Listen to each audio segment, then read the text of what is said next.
Lakers, they are doing stuff. By making that Mozgov Russell trade yesterday, they managed to, in one swoop, clear a bunch of cap space, collect more assets for a possible Paul George trade, and assure everyone from here to China that, yep, if they keep that 2 pick, they are taking Lonzo Ball in tomorrow's draft.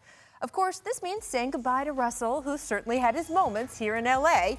Some of them were very good. I mean, hey, ice in his veins, people, and against his future team, no less. But also, there was carelessness on the court, immaturity off it with the whole Nick Young incident. And let's always remember this look from Kobe. Amazing. Of course, it doesn't say something great about the Lakers as a franchise that they drafted this kid number 2 overall and just 2 years later are throwing him into a trade as leverage in a salary dump. But that was the fault of the previous administration, and Magic Johnson and Rob Pelinka should get claps for their cleanup job. Russell should actually bloom, playing for Kenny Atkinson in Brooklyn, and the Lakers now have something they didn't have before. Possibility. Yeah, that's really the biggest takeaway on the Los Angeles side of the ledger. Without the anchor of the Timo contract, Lakers fans woke up today dreaming about not just having enough cap room for Paul George, but maybe, with a few stretches here and there will be room to woo LeBron James next summer, too. Whether LeBron would actually come, well, that's a totally different discussion. The point is, you can have the discussion. For a team that has spent the past few years as a league laughingstock, that is a huge step forward. And now, as they spend today working on a possible trade for George, we will be watching to see if they take another one. So, Tracy, if you were LeBron James, would you be would you be giving any consideration to the Lakers? I am tired of talk about LeBron James and the Lakers. For basketball, it doesn't make any sense. I don't care if they do make a trade for Paul George and they get Lonzo Ball. Why would he leave the situation that he's in now in the Eastern Conference to come out here and face Golden State?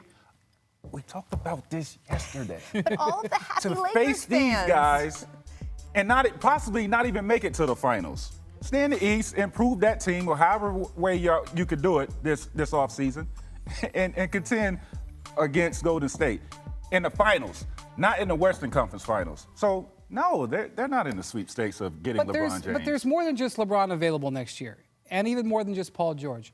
What happens if on July 2nd or 12th, Russell Westbrook still hasn't signed his contract extension with the Thunder?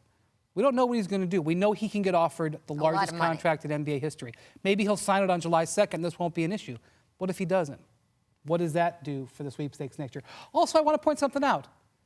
Brook Lopez is a pretty good player. That's actually not a bad player going forward. No. I thought that was a pretty good trade for both sides, quite frankly. Now you have a player that you could flip maybe for another piece later on. But what if it's Paul George and Brook Lopez? That's not horrible. What if Lonzo Ball is a star, and that's their new big three? We're sitting here talking about LeBron, Lakers and the sweepstakes and all that, but we have to give Magic Johnson and Rob Pelinka a lot of credit because when taking this job, I looked at it as like this was going to be a very tough situation for them because of the contracts that were signed by Luol Deng and Mozgov. I mean, it was just bad contracts, and it was like you have to get rid of these two guys if you want to make space and make room for guys like LeBron or Westbrook when it's time. So I think he did a phenomenal job of getting rid of this contract and making cap space, which was about, $60 million to be able to go in 2018 and sign 2 max players. So I think that's pretty good. They're not quite there yet. To get 2 max slots, they basically need to get rid of Luol Deng. Right. So there's still some work to do. But one more team to convince. I will say this: one more snake oil salesman to go. But I will say this: the Lakers have not done well banking on free agency over the last decade. They just haven't. So while everyone's excited that they're opening this space up and the possibilities, let's not make any assumptions. Even with Paul George, we can't even though Paul George says he wants to play for the Lakers, he hasn't signed there yet. Right. Well, I mean, here, look, Tracy, I agree with you on LeBron. It doesn't make any sense to me, the idea that he would come here for that package when he's got going on in the East with Kyrie. Possibly they could get another piece.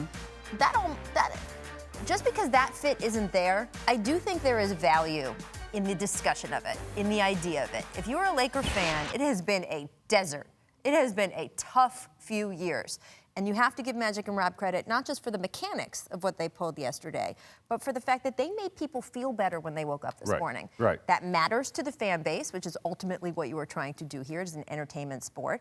And it also matters when you are trying to woo those other free agents. Maybe you don't get LeBron, but if you were a team that's even in the discussion, that makes everybody think of you differently. And I think that stuff is important, whether he would actually ever come here or not. Well, and which I don't think he would. When it comes to the Lakers, you know, they got a big choice now to make with whether they're going to wait on Paul George, or whether they are going to just, you know, do something to ensure that they get him.